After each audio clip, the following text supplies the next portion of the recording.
confidential note arrived for me. It was from Lucas, asking me to visit him urgently, as he had important and private information for my ears alone.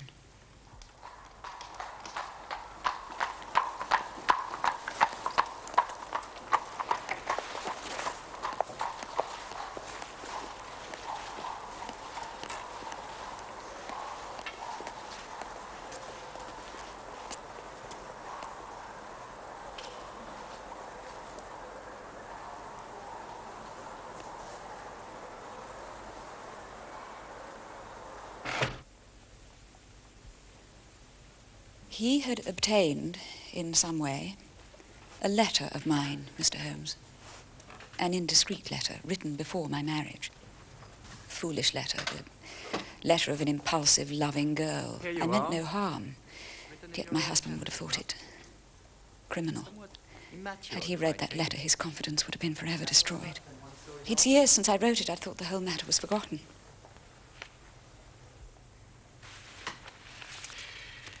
No doubt you remember the content very well. Very sprightly, I must say. Very sprightly. You make a charming correspondent. What do you want with me, Mr. Lucas? May I have my letter back, please? Of course you may, Lady Hilda. But this is a very valuable piece of paper, would you not agree? I'm sure if it was laid before your husband, he would hardly fail to appreciate the contents. You're a blackmailer. A businessman, Lady Hilda. This is purely a business transaction on my side. I can assure you I wish no ill to you or your husband. How much money do you want for that letter, Mr. Lucas? Let's not speak of money, madam. My business is not so simple as that. Well, the matter is an easy one.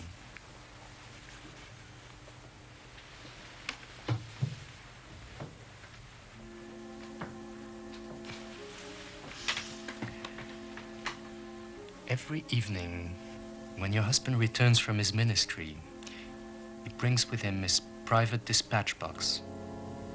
Is that not so? Yes. When he comes home tonight, this box will contain a long blue envelope sealed in red wax with a crouching lion stamped on it. Bring me that long blue envelope with its contents, and I will return you this. But my husband... No harm will come to him, I can assure you. Put yourselves in my position. What was I to do? Take your husband into your confidence. I could not, Dr. Watson, I could not.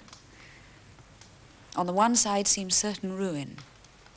On the other, terrible as it seemed to take my husband's paper, in a matter of politics I could not understand it, while in a matter of love and trust it was only too clear to me.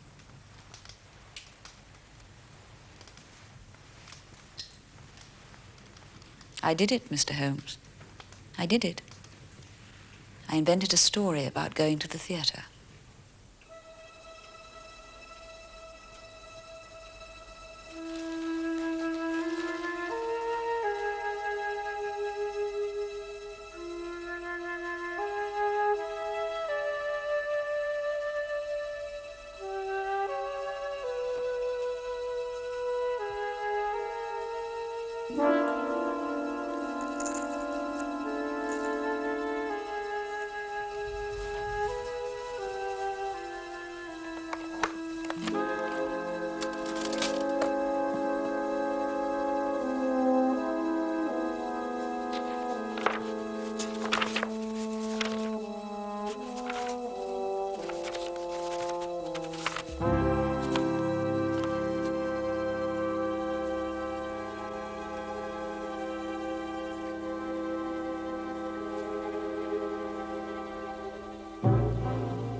Je le savais. Alors c'est toi, sa nouvelle petite pute. Marianne, qu'est-ce que tu fais ici?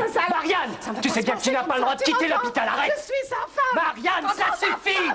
Je t'appartiens. Marianne, Ne me touche, ne m'en touche pas. Est-ce que tu vas arrêter? Pute. J'en ai assez, tu m'entends?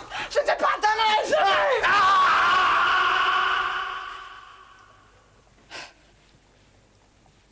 The next morning, I realized I'd only exchanged one trouble for another. I followed my husband to Baker Street and then came to you myself in order to understand the full enormity of the offence. I alone in the world knew where the paper was hidden. My whole mind was turned to the one thought of getting it back. What I did, and here he is now. Any news, Mr. Holmes? Any news? I have some hopes. This is a matter of politics, my dear. We shall not be long.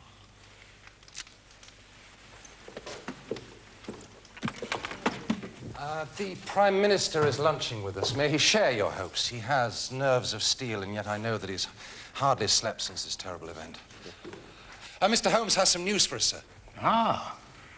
What have you to report, Mr. Holmes? Purely negative as yet. I have made inquiries at every point where it might be, and I'm sure there is no danger to be apprehended. That's not enough, Mr. Holmes. We cannot live on this volcano. We must have something definite. I have high hopes of getting the letter back. That is why I'm here. The more I think of it, the more I am convinced that the letter has never left this house. Oh, really, Mr. But why should anybody take it in order to keep it in this house? I'm not convinced that anybody has taken it. Mr. Holmes, this joking is very ill-timed. You have my assurance it was taken. Have you examined the box carefully since last Tuesday morning? No, not thoroughly. I did not consider it necessary. You could conceivably have overlooked the letter. That is impossible, sir. I have heard of such things happening. You have other papers in the... Yes, all my confidential papers. It could have got mixed with that. It was on the top. The box could have been shaken. I had everything out. It's easily settled. Let's go and look. This is a farcical waste of time. Still, if nothing else will satisfy you, it shall be done.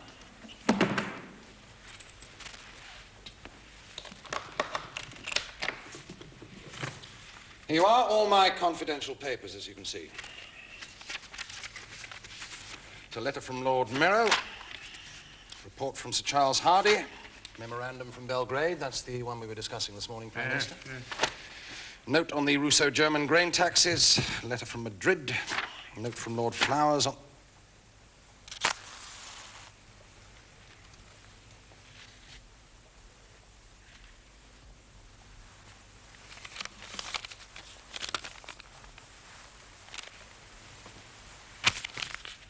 Yes, this is it.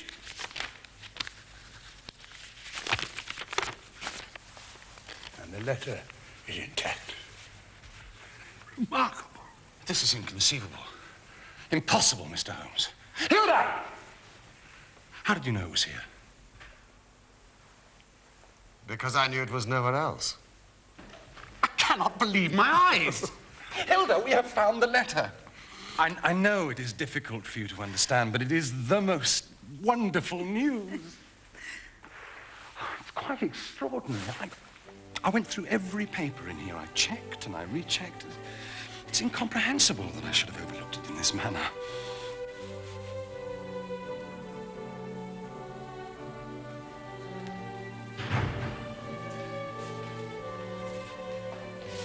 Oh, gentlemen.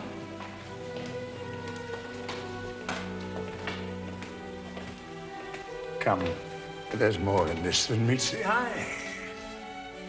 Our Prime Minister, we too have our diplomatic secrets.